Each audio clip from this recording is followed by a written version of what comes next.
Hello and welcome to the Angel Hustle, where I talk about whether you're an angel or not, your angel training, and everyday struggles from a higher perspective.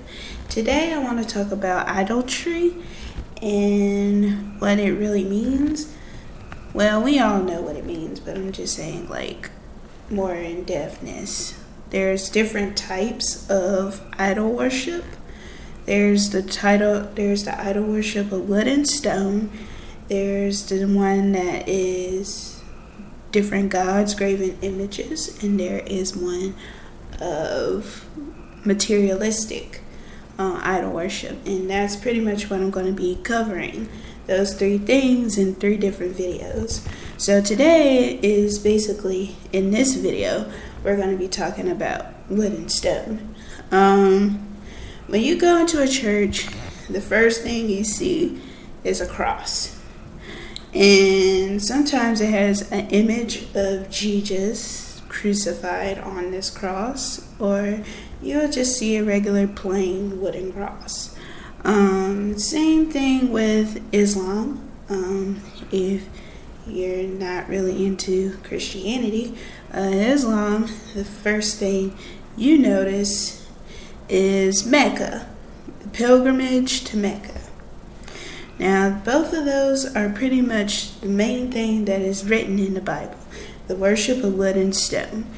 The wood basically is the wooden cross. A lot of people just maximize on the death and not necessarily on what he stood for, what the Father stood for. So that right there really does, it's really disturbing to really think about in a way, because a lot of people are just buying up this lie about him dying for everybody, and I will get into that in another video, preferably next week. But we're just going to talk about wood and stone right now. So yeah, wood and stone is not necessarily what you want to be worshiping. I know that a lot of people just say, it's just for, religious purposes or types of worship purposes. It's just a medium to express my worship.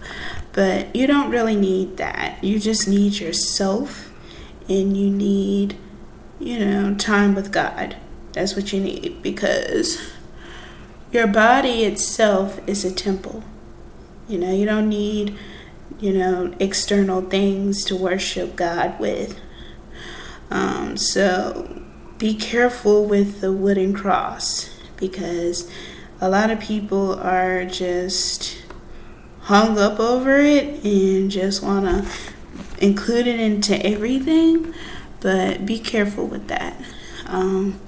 Because to be honest, the Lord died by being hung on a tree, and not necessarily on a cross like that. I mean, probably did, probably didn't, but most of the time it's hung on a tree. That's what the Old Testament says in King James. So that is what it is. If you really want something to imagine yourself with, is a tree, it's not a cross. But I highly don't recommend that. The Mecca, no Mecca, okay? You don't need to circle around a big block, stone and bow down to it and everything, because you're not really showing your allegiance to Allah. You're showing an allegiance to a block of stone. So don't be like normal people. Just keep an open mind, because most of the time when you do stuff like that, it can be very taxing to the mind, and also taxing to your connection with the Lord. So, like I said, wood and stone is definitely a no-go. So that's pretty much what I wanted to point out in this video. I will be in the next video. I'm going to be talking about graven images and why that's a bad thing. So yeah, I'll see you in the next video, and until then, take care. Bye.